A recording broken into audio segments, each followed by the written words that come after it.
This is the first eSIM only iPhone. Who does this cater to, right? In a market like India, that's a very confusing thing, right? Who does this really cater to? Because this is not exactly a cheap phone.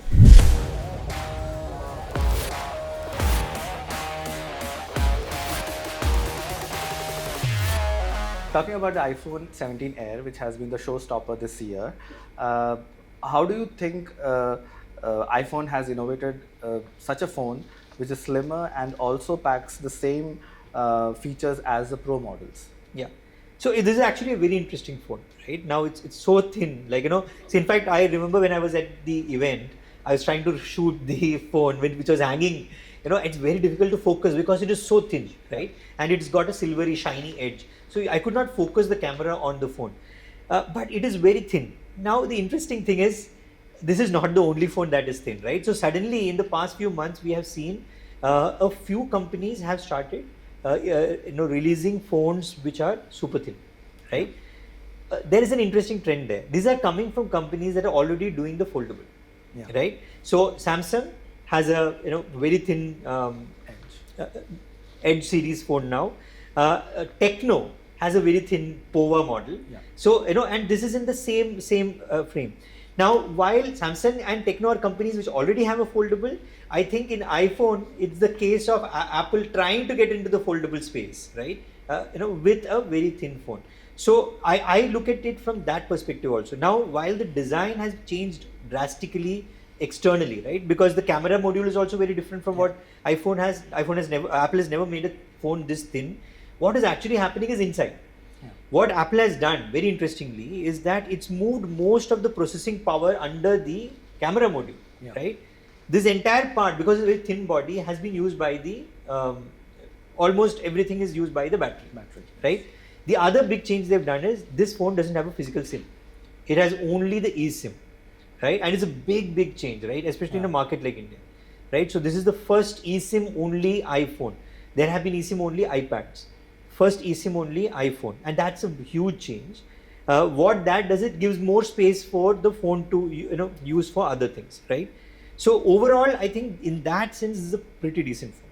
Now, who does this cater to, right? In a market like India, that's a very confusing thing, right? Who does this really cater to? Because this is not exactly a cheap phone. Because this has the A19 Pro processor, similar to the Pro. It is an expensive phone, right? And because it's a thinner, the build and everything, it's an expensive phone. But then when you're looking at the Indian market, people are saying, okay, you're paying almost, as much as the Pro but it has only one camera, right? So then it's catering to maybe people who want a very powerful phone, which is especially with all of the AI stuff that's happening. And with the iPhone, AI stuff mostly happens on device. It doesn't need the internet. So it needs good processing power on the. So for those people, I think this makes good sense. But that's a pretty decent jump in the pricing to get there. But that said, I have a feeling, because the kind of reaction this phone has got across the world, a lot of people will buy it at the premium pricing just for the design. Okay. So now I have some questions as an average consumer. Like the first thing that comes to my mind is, how durable is this phone? Interesting. That's the question everybody is going to ask, right? Because it's a very thin phone. And Apple had a little bit of an issue when it launched the iPhone 6 many years back, almost a decade back, because that was a thin phone, but it was also went into the bend gate phase and all of that. Interestingly, this phone is very durable, right?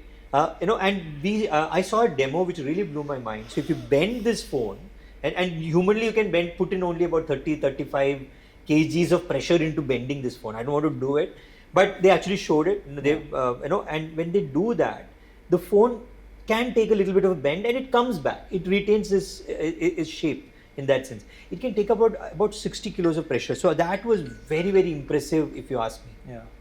It's huge actually.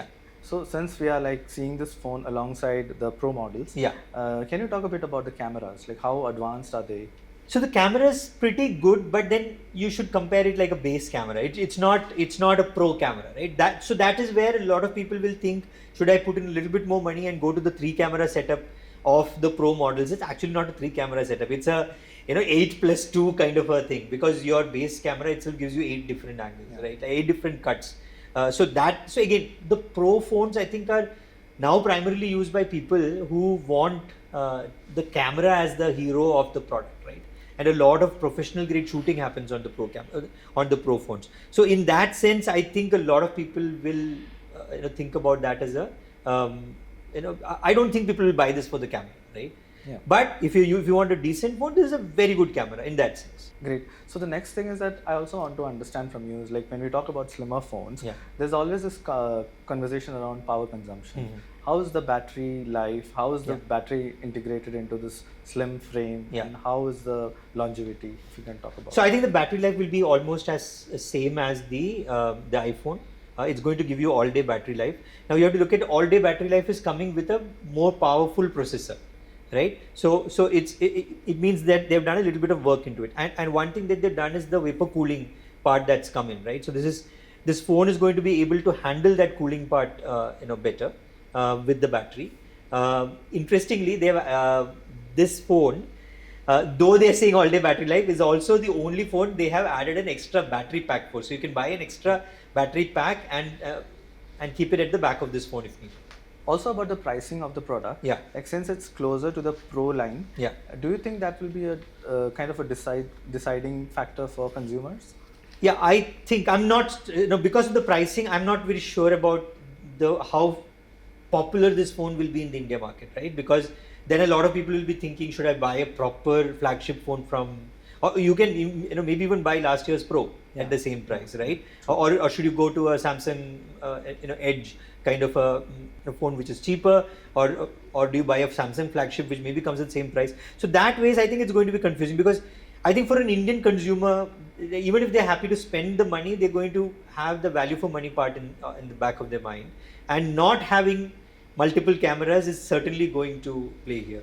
But I think then a lot of people would be again maybe just buying it to flaunt that, okay, I have the Air, and I have you want to show that this aligns more with your style. Yeah. So one more interesting thing that I read from your piece is that Yeah. this is Apple's teaser to a foldable future. Yeah. What do you have to say about it? That's my take, okay? That's pure opinion. But I think the fact that they have made a phone this thin, so if you think about it, if you have one more phone this thin, you have a foldable, right? True. They have figured out how to manage the battery, Yeah. right? Which is the biggest challenge after the folding screen or the display, when you're thinking about a foldable phone.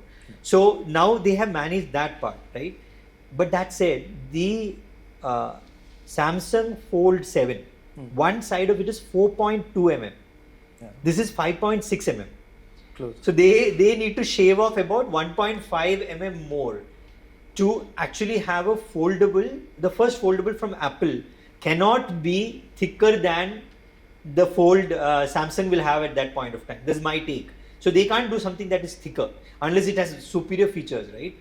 We still don't know whether Apple is coming out with a foldable. The expectation is by next year they would have one, right? And all of that said, the foldable segment hasn't really worked. So but I think this is the first step towards that. Apple is now sort of showing the world it has the capability without saying it. Yeah. My take is that this phone is the first step towards Apple saying that we have the foldable capability. So like there are signs that Yeah, it must be a so this is possibility. certainly a sign that they've managed most part of it.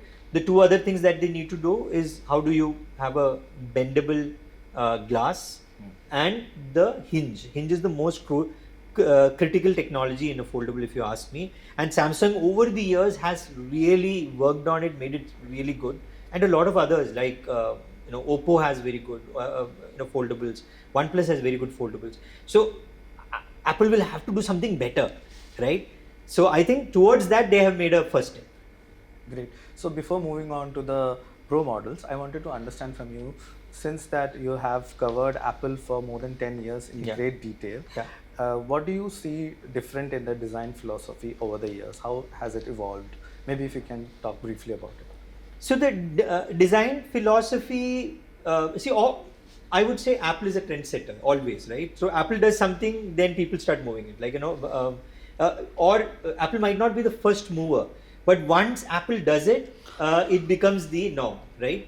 Now I think so. This year the biggest design change is the Air, right? The thin frame. Yeah. Now you will see every brand is trying to have a very thin, ultra slim phone model out there. They will have to, because then they cannot compete in the market without one.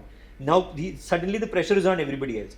nobody will remember that two other brands have already done ultra thin, maybe better, thinner than this phone, right? That's how Apple's thing works, right? And if it does like if it moved to the USB-C, even though Android phones have had USB-C for a year, the ecosystem suddenly becomes USB-C. In that perspective, I think the one big change that you should now look at is the eSIM. The eSIM is going to be a big, you will now see a lot of phones which have no SIM slot.